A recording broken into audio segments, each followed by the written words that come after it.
They obviously are moving in that direction. Come on, man.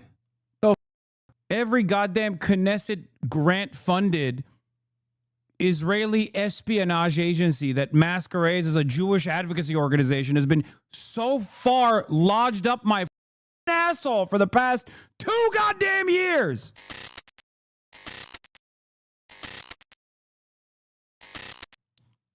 Yeah. Also, here is this.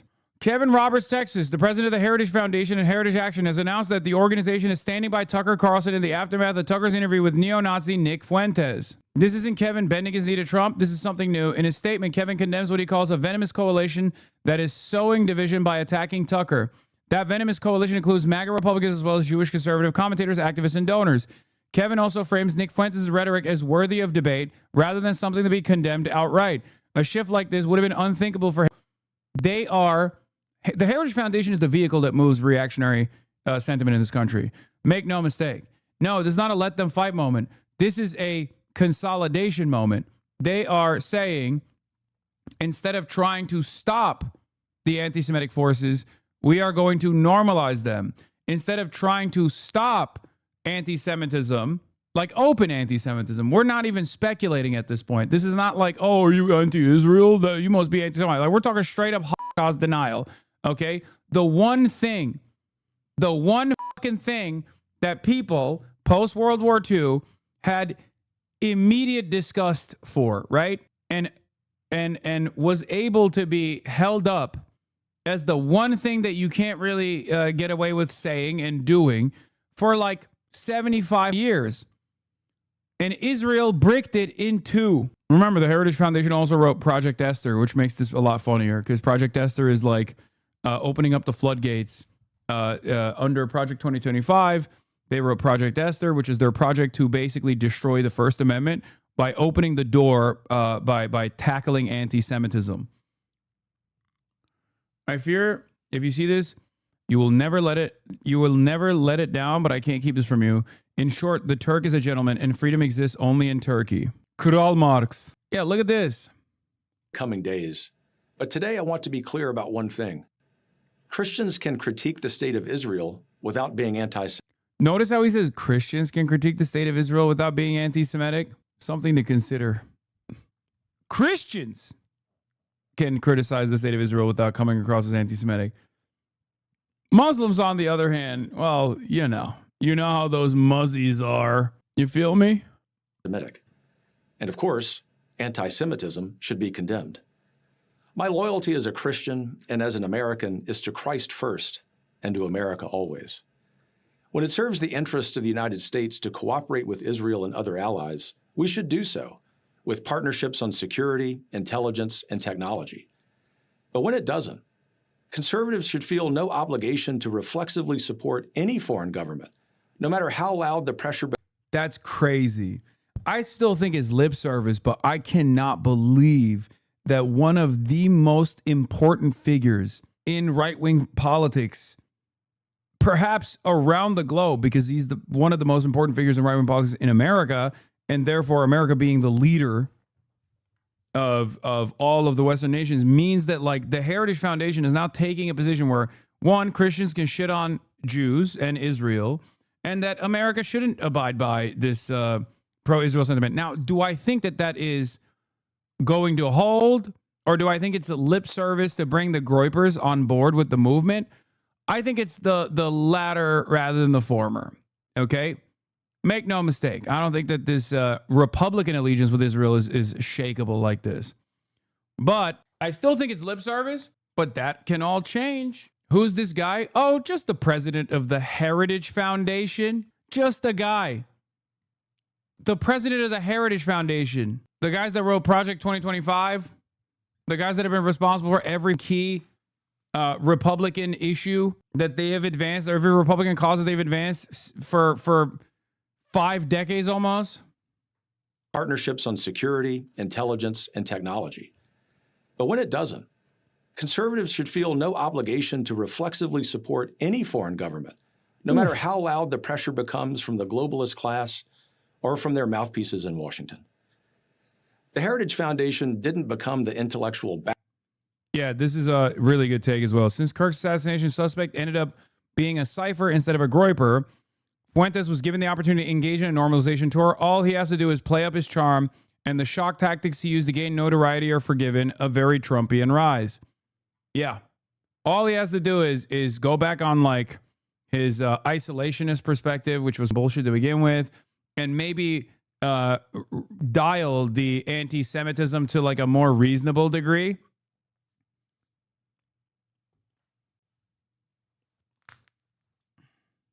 Charm? No, it's true. He is charming his way. Guys. It's like when people used to get mad at me when I said Trump is charismatic.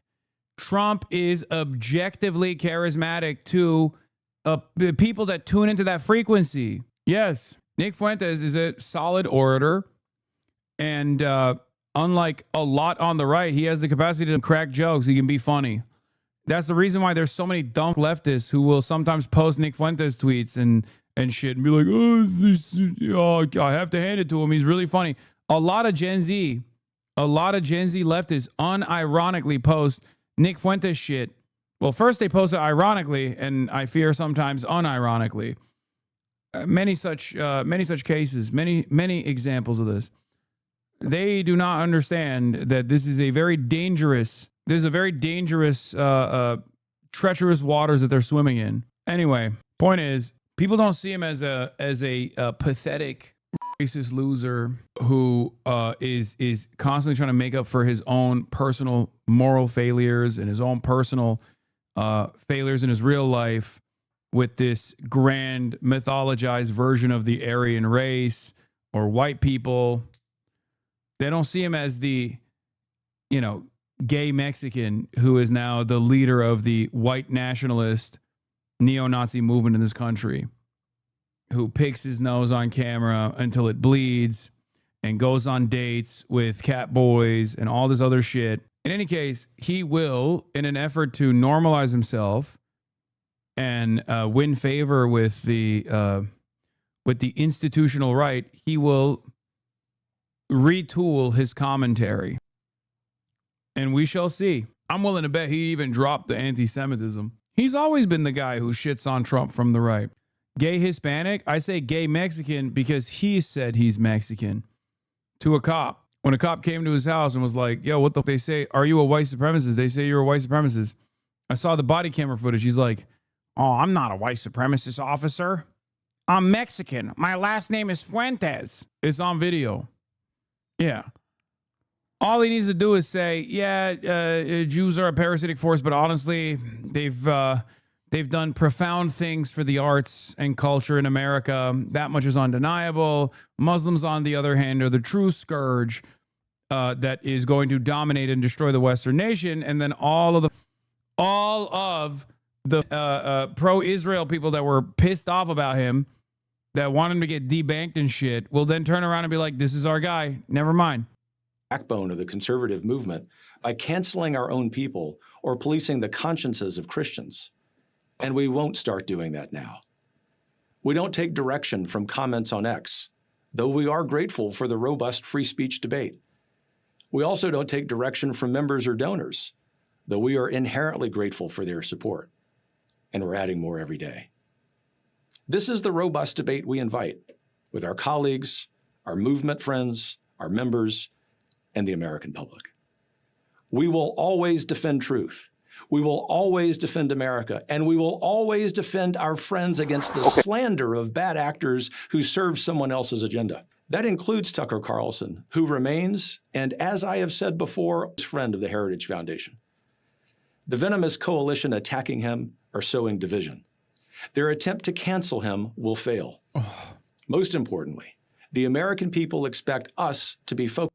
Why can't, Unit 8200 and Mossad focus on these guys, dude? Just go with these guys, man. These guys actually have institutional power, okay? Go deal with them. They obviously are moving in that direction. Come on, man. So every goddamn Knesset grant-funded Israeli espionage agency that masquerades as a Jewish advocacy organization has been so far lodged up my asshole for the past 2 goddamn years. Suck my dick.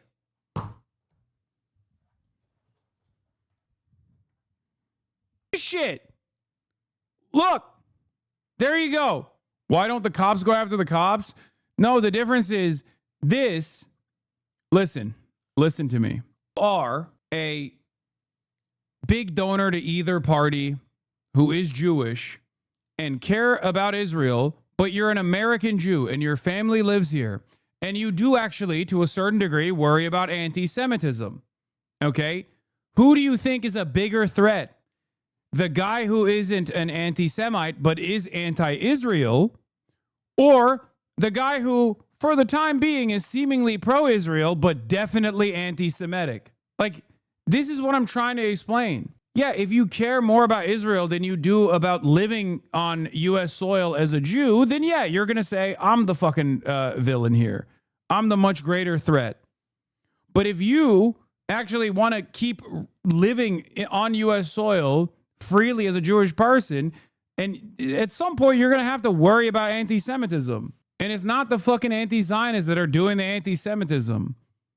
It is, however, anti-Semites that are taking advantage of the momentum behind anti-Zionism and anti-Israel sentiment. Oh, I know Israel doesn't give a shit all that much about anti-Semitism, which again is also short-sighted, because obviously if everyone moves away from, oh, fuck Israel, to like, actually it is the Jews, why do they have so much control over America?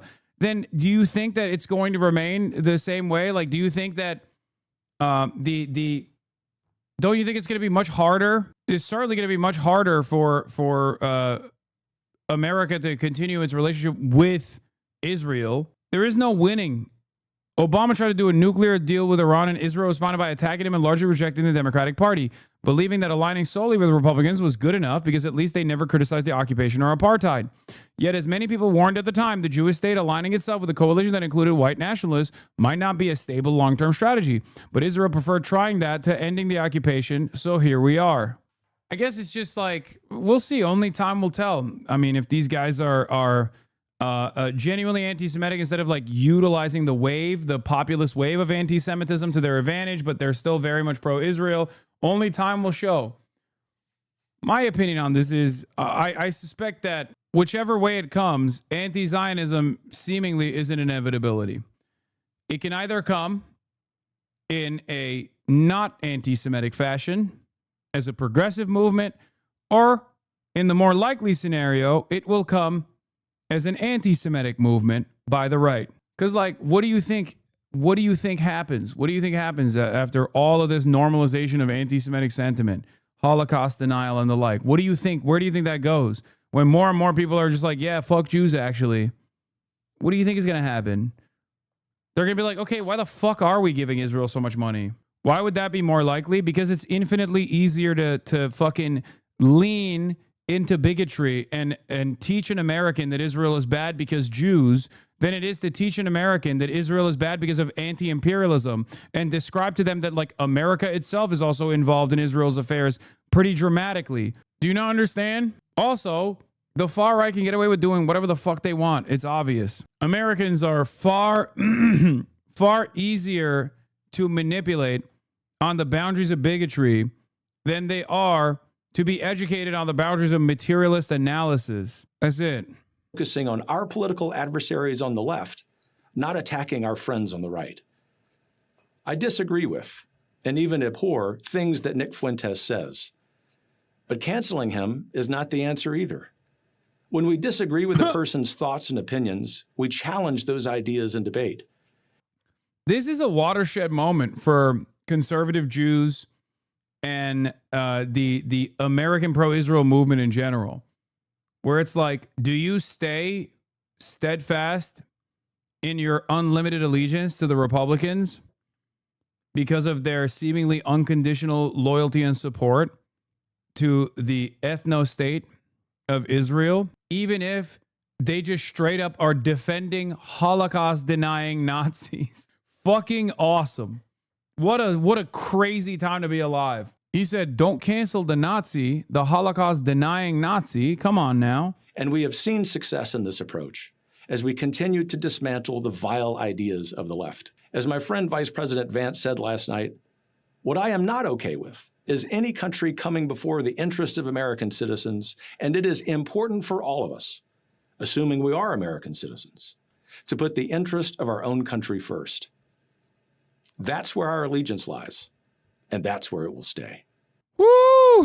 Sheesh. This is a historical moment, and every Jew should watch this. The Heritage Foundation is the intellectual cornerstone of the Republican Party, and here it embraces Fuentes as a legitimate part of the right-wing discourse. The pretense of Nazism being unacceptable on the right, it never was, is gone. This comes after Vance did not dispute claims that Judaism was based on discrimination against Christians.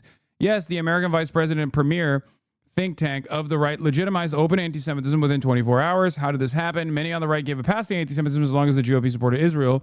Even as it became more open, that was the sentiment among the right-wing Israel supporters. Now they are finding that the naked anti-Semitism is worse, and support for Israel is eroded too. The Faustian bargain has ended predictably. The mainstream of conservatism has embraced open anti-Semitism. There will be no turning back. I've long held the opinion that I have revealed to you time and time again that the only reason why anti-Semitism was seemingly the only form of bigotry that had institutional weight was because it could be cynically weaponized against critics of Israel, which is America's ally, right? Most significant ally, as a matter of fact. And over the years, I think, both from an anti-imperialist analysis, but also for the unlimited reign that pro-Israel advocacy networks had, they created a fairly sophisticated influence peddling operation and were able to run through institutions of higher learning, run through all of these advocacy organizations, constantly silencing any sort of fucking opposition whatsoever. But the main purpose that served, this institution that served, was on the one hand to create, obviously, a lot of people in positions of power that held strong loyalty to the state of Israel, for sure. That's why you see so many like Catholics and Christians. It's not like a Jewish thing, right? That's why you see so many Catholics and Christians and people in positions of power that are like, Israel, of course, is our most important ally. Like, there's a lot of social learning there. There's a lot of conditioning there that took place.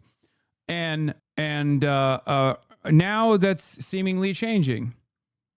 Part of that is because Israel's value is being recalculated in the Western world. And also, anti-Semitism is getting to a point where it's virtually impossible for these it's anti-Semitism is no longer seen as like this institutional taboo, okay? Because like as far as permissible bigotry versus not permissible bigotry goes, saying anything that was even marginally associated or could be associated with Jews or Judaism was a ticket to be fucking canceled, a ticket to be fired, and there were a lot of Israeli Knesset funded networks that literally dox people and did this for years and years and years. But most people were not very aware of it, not very familiar with it, unless you were already in the pro-Palestinian advocacy network, right? Now that people are openly calling into question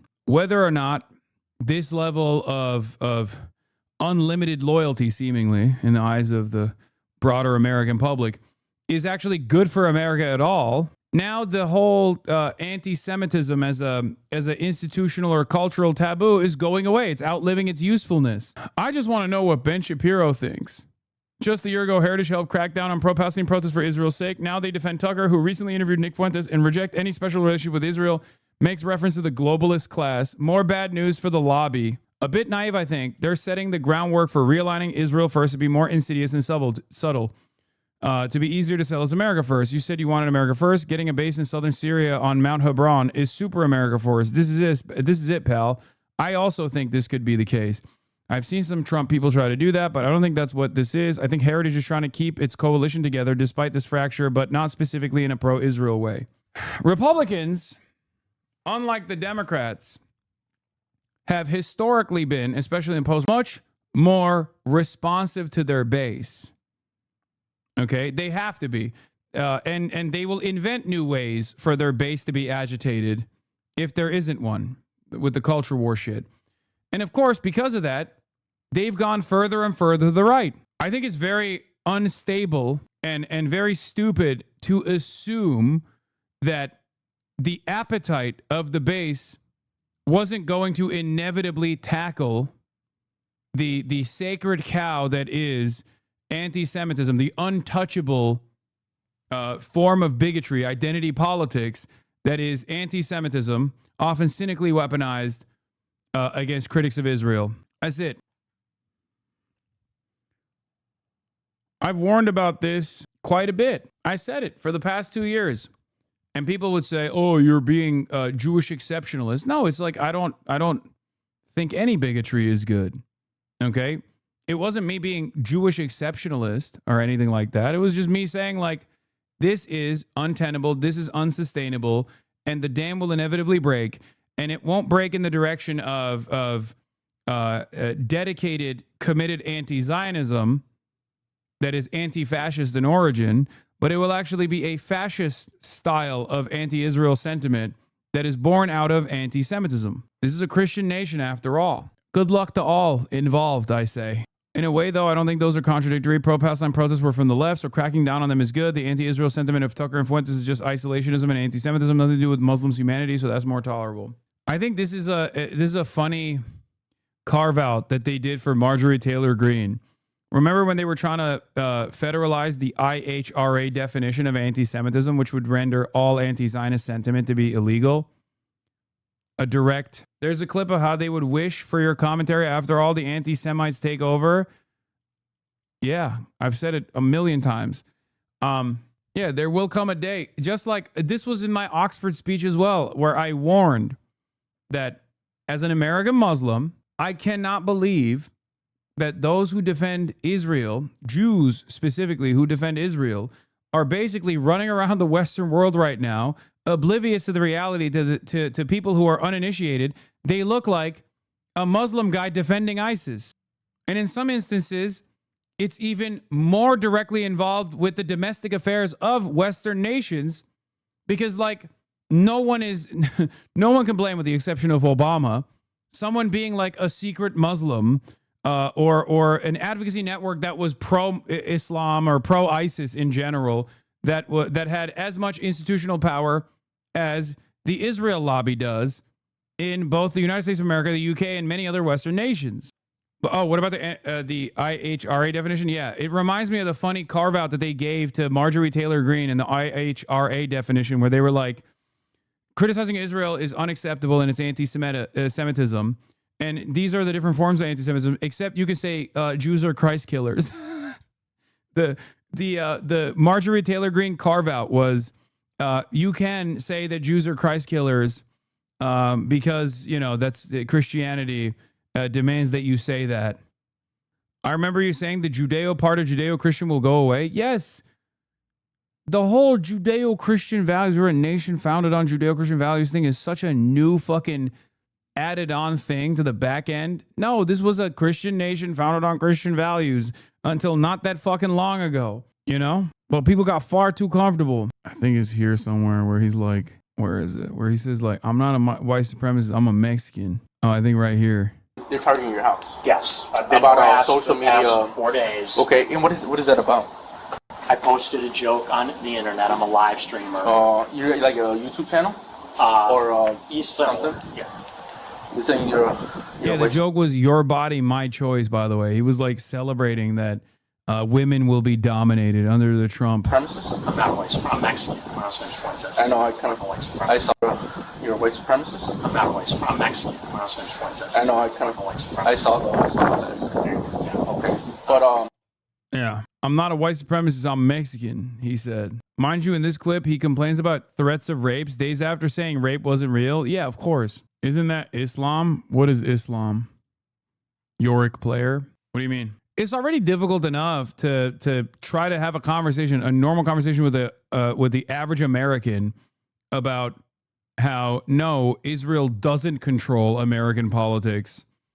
Like, when virtually everything that these advocacy groups and the lobby does is basically control it. like how do I fucking explain that to the average American when they're like, when they're watching the Trump administration, for example, be like, oh yeah, we're deporting people. Shalom. Oh, did you talk shit about Israel? Sorry, you're getting deported.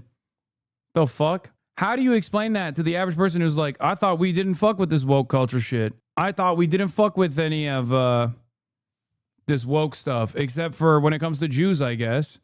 Why is that so special? Is going to be the average American's attitude when they see it. They're not thinking about this as a complex relationship between America's unsinkable aircraft carrier in the fucking region, you know? Or when they see stuff like in the glorious state of Texas, when you, if you've ever criticized Israel, you simply can't get hurricane relief. Yeah, the based anti-war guy is now literally calling to invade Venezuela. Interest of America is to control the Western Hemisphere.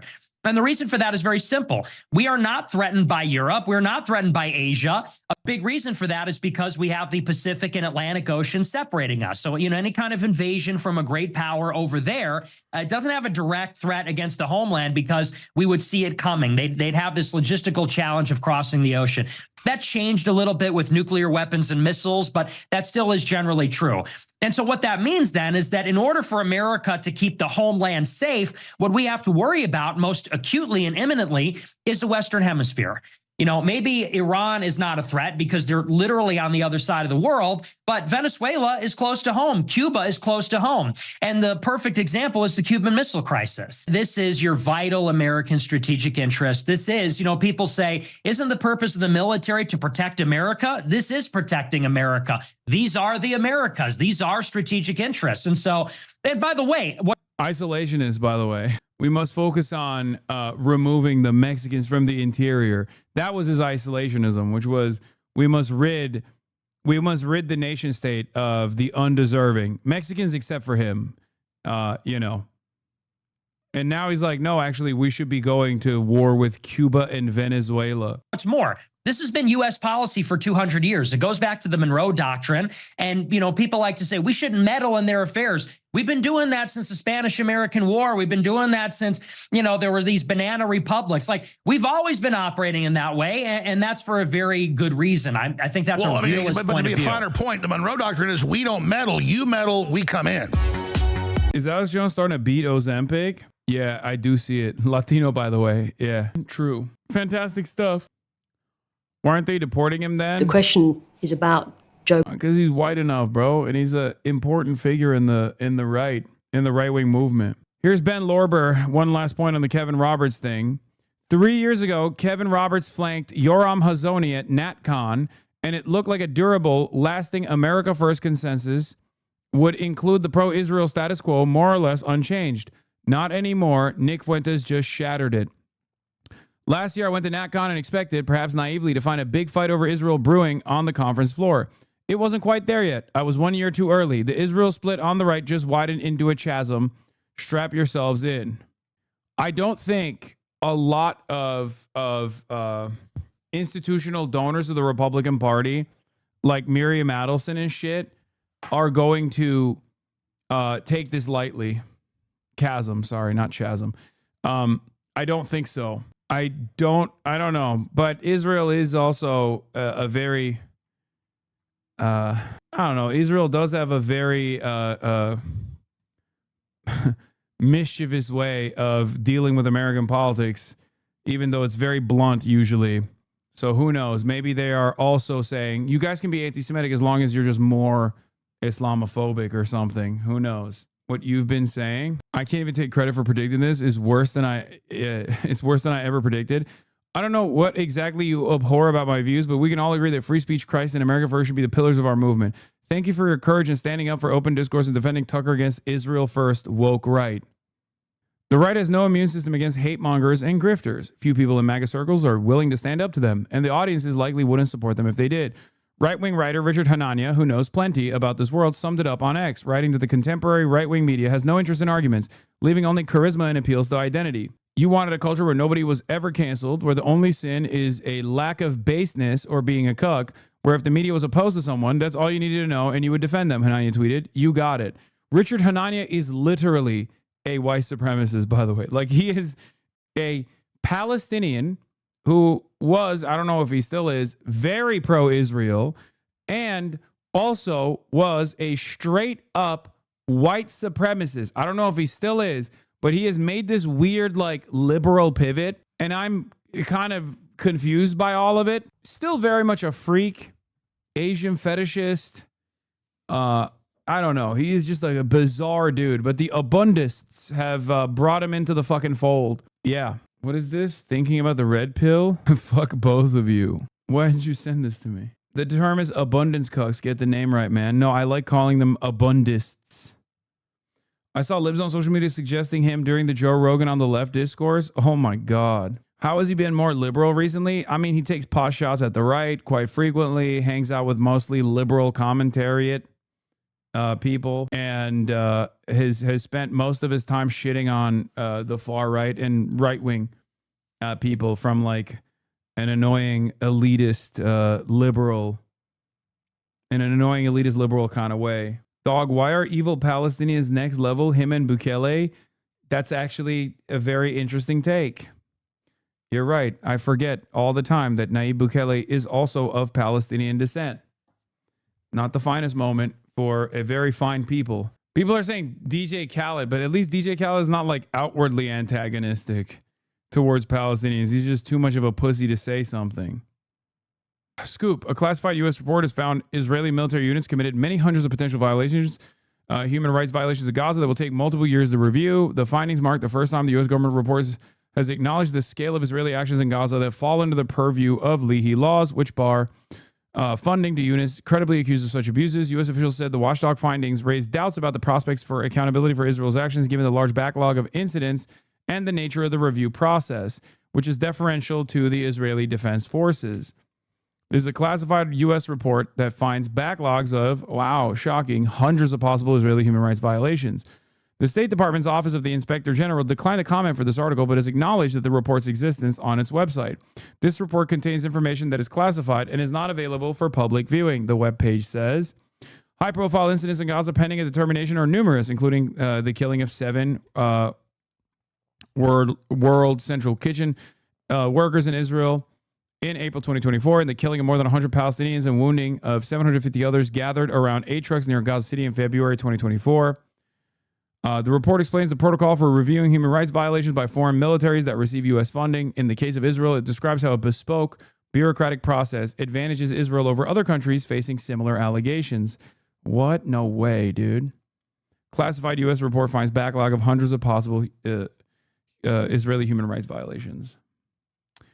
100 seems low. I mean, that's just like logged directly that the American government genuinely knows about.